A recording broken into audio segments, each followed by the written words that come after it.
Hi. How excited am I to be here today? I just look at your faces. And the coolest things you guys are like this. I can say boo, and you'd be like, yeah. So this is me. I don't know if that little girl right there. Go ahead. Aww.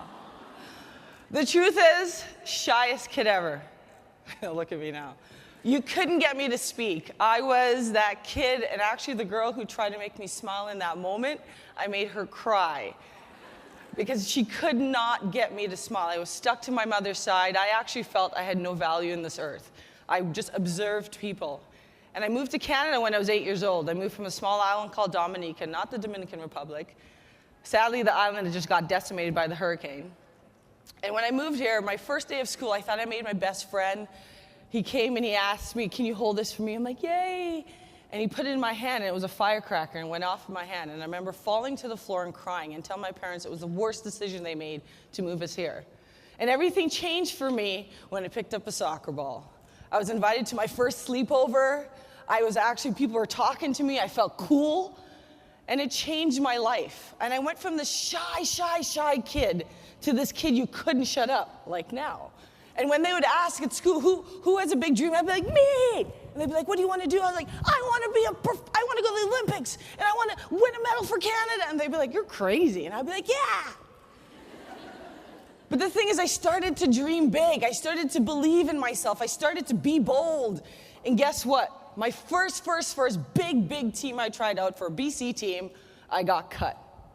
Every single one of my friends made it. It was a U15 BC team. Now remember yourself at 14, 15, how fragile you are. And I got cut. And I was the only one. I remember being in the car, driving home, and my mom was like, we love you. And I'm like, I know, it sucks. And my dad's like, and I'm like, Dad, cry with me. And I remember, I'll never forget it. He turns to me and he says, what are you going to do about it? Are you going to make this one person determine your future? And so for the next year, I did 15 minutes more every single day. Think about that, 15 minutes. Not a long time. Every single day.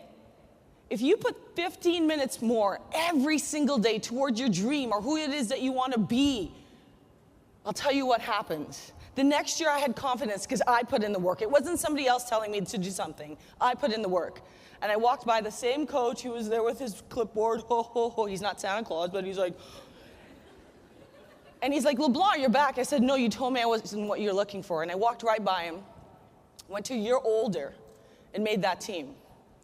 A year later, I stood on the field, and literally, the women who were on my wall were standing next to me, and I played my first game for Canada. 15 minutes more. Think about that. If you put 15 minutes more, whether you're a leader, a mother, a sister, towards your dreams, this can happen. Stood on the podium, won this beautiful medal. Booyah!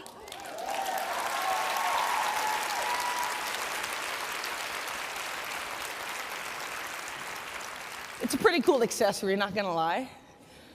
Won this medal, standing next to my best friends, thinking of the journey, because it's not always the win, it's the process that's a beautiful thing. But the truth is, when I stood on that podium crying the ugly cry, like that. Anybody from Maple Ridge? Yes, we got one. There's two, three, yes. That's where I grew up. Yes, there you are. Stood on the podium, crying the ugly cry, and in Maple Ridge, there's a life-size poster of me like this. Wish somebody would have told me to cry gracefully. But when I stood on the podium, and this was my end-all, right? Imagine that, your end-all earlier in life. Something inside of me said, there's something more, there's something more. And that something more would lead me to this. Bigger than winning an Olympic medal. It would lead me to my purpose. And one of the most beautiful things is a quick story that top left-hand corner, I'm in the middle of Honduras. I get off the plane and they're like, 44 deaths tonight. You'll be in a bulletproof car and 2 gunmen outside your hotel room door.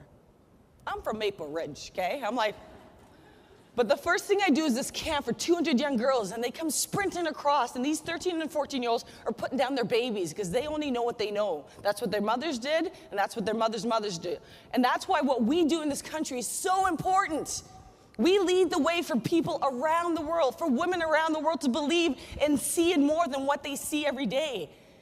And these girls come, and I notice 5 jerseys right away, and I'm like, what's going on? The coach comes up, Miss LeBlanc, what's wrong, what's wrong? I was like, where'd you get these jerseys? He said it came from a Canadian years ago, and we've been using them ever since. Those jerseys on the left-hand side was the first ever jersey I was a child in Maple-Ridge, BC. It hit me. I'm exactly where I'm meant to be, doing exactly what I'm meant to be doing. That's you today. You are exactly where you're meant to be, doing exactly what you're doing. It's time for you to start living your best self. That's not the shy girl anymore, is it? Yeah? Not really. That's the girl who's standing up and being bold and being strong, and that's every single one of you. It is time to stand up, step up, own who you are, rock who you are. Everyone's not gonna like you. That is their problem. You were put on this earth to do something great, each and every single one of you. And it's not too late, no matter your age. You have a purpose on this earth. You have greatness within you, and it is your duty to live it. Not an option, it is your duty. So today, let's be bold. Let's step up, let's tweet up, let's act up, and let's rock on. Thank you.